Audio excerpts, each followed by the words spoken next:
di materi sebelumnya kita udah belajar di LMS ya, ada yang namanya data preprocessing, terus bagaimana cara memvalidasi suatu model machine learning ya.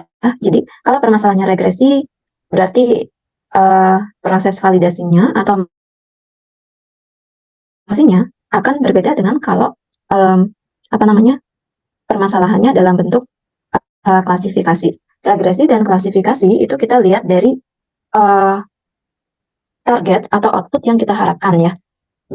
Kalau regresi berarti outputnya itu berupa bilangan kontinu, berarti kita nggak bisa menggunakan perhitungan benar dan salah jika permasalahannya adalah regresi. Kenapa? Karena kalau kontinu itu kan berarti beda 0,001 aja udah dianggap salah gitu ya, kayak gitu. Jadi kita biasanya di sana pakai yang namanya ada mean absolute error, MAPE gitu ya. Terus yang sering digunakan itu adalah R-square, ya, R-square score kayak gitu.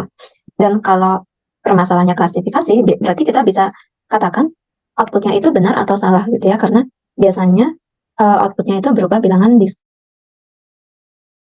tabel atau kelas gitu ya, kayak gitu. Nah, tetapi seperti yang saya katakan tadi, sebenarnya penggunaan akurasi hanya benar dan salah itu tidak disarankan ya.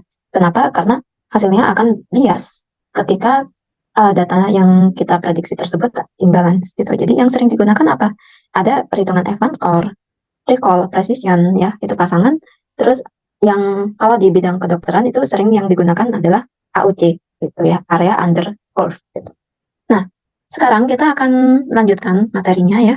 Di sini kita akan recall dulu linear classifier ya.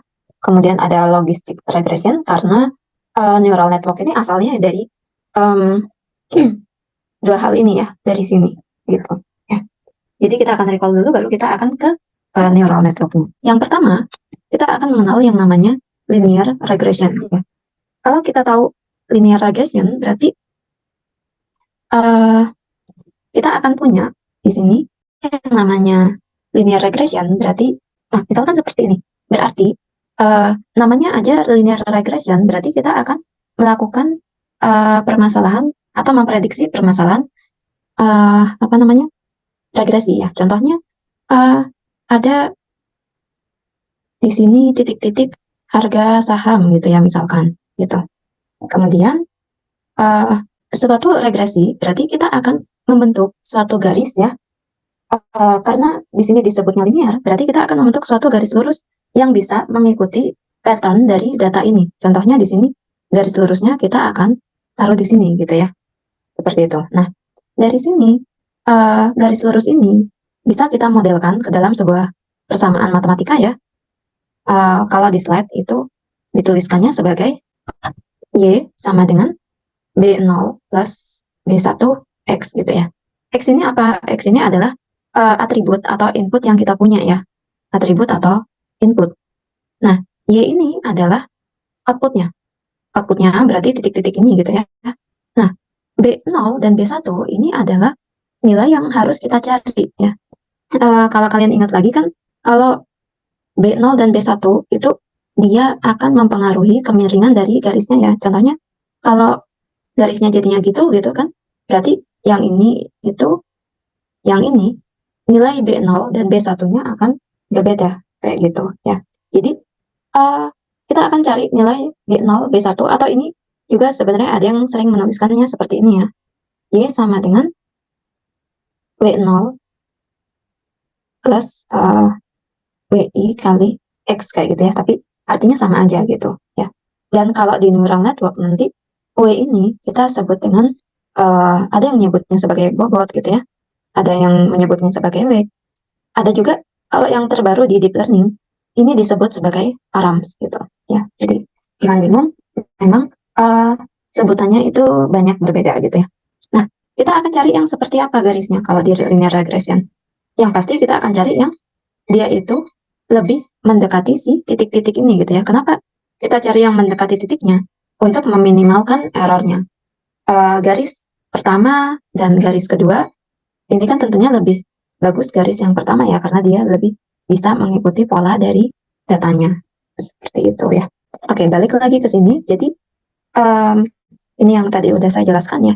Kalau persamaannya hanya seperti ini, berarti kita bisa katakan kita hanya punya satu atribut data ya. Jadi misal ada data X terus Y gitu ya. Dan ini inputnya, ini X outputnya, Y adalah X inputnya, Y outputnya.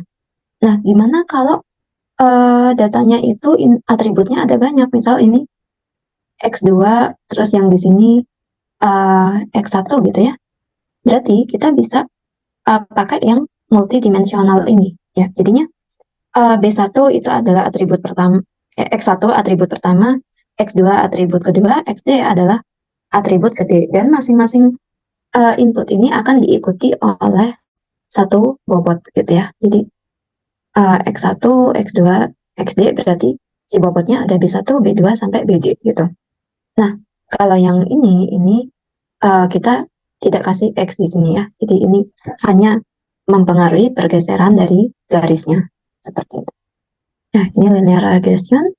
Kemudian, nah tadi kan kita akan cari bagaimana kita mencari apa namanya garis yang sesuai gitu ya. Nah, berarti untuk menentukan garis yang sesuai itu kita harus mencari bobot yang sesuai gitu ya. Bobot yang sesuai yang gimana? Yang dia menghasilkan error paling kecil gitu. Dan di sini kita bisa menggunakan yang namanya least square error ya. Jadi kalau teman-teman ingat lagi di slide sebelumnya ada yang namanya SSE, MSE, dan lain-lainnya ya. Ini kita sebut sebagai cost function gitu ya.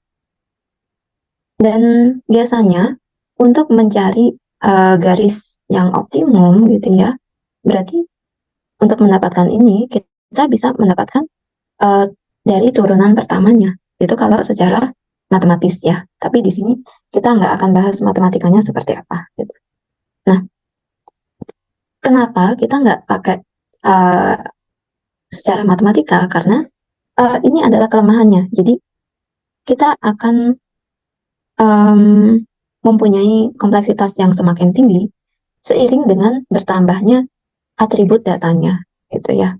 Nah, bagaimana supaya kita bisa meminimumkan kompleksitasnya? Kita bisa menggunakan yang tadinya itu berupa outputnya regresi ya, untuk linear classification untuk kasus ini ya, kita bisa gunakan outputnya itu yang berupa kategori gitu. Jadi kita akan ubah si datanya, datanya pasti kalau klasifikasi itu kan kelasnya ya, bisa kelasnya itu yes atau no atau 01 seperti itu mau pakai 01 atau minus 1 plus 1 itu tergantung dari kita ya, maunya seperti apa. Tapi kalau untuk SVM sendiri, nanti ya di pertemuan berikutnya ada namanya support vector machine. Biasanya yang digunakan adalah minus 1 dan 1 gitu. Ya. Dan biasanya perhitungan cost-nya tetap ya kita bisa pakai MSE, tapi ini punya masalah lagi, yaitu dia points-nya atau output yang dihasilkan bisa sangat jauh dari decision boundary. Decision boundary itu apa? Yang tadi garis itu ya. Ini misal datanya di sini ya, terus data keduanya ada di atasnya. Tuh, ya. Nah, bagaimana cara mengatasi masalah ini? Kita bisa pakai namanya perhitungan error yang seperti ini ya. Dimana kalau yang di atas itu kan berarti kita Y1 min Y prediksi, berarti kita akan menghitung selisihnya berapa. Tapi kalau yang di bawah, yang ini ya, itu kita hanya mencocokkan apakah Y aktual itu sama nggak seperti Y prediksi. Kalau dia itu sama, berarti dia akan return 1. Kalau berbeda, dia akan return 0. Kayak gitu.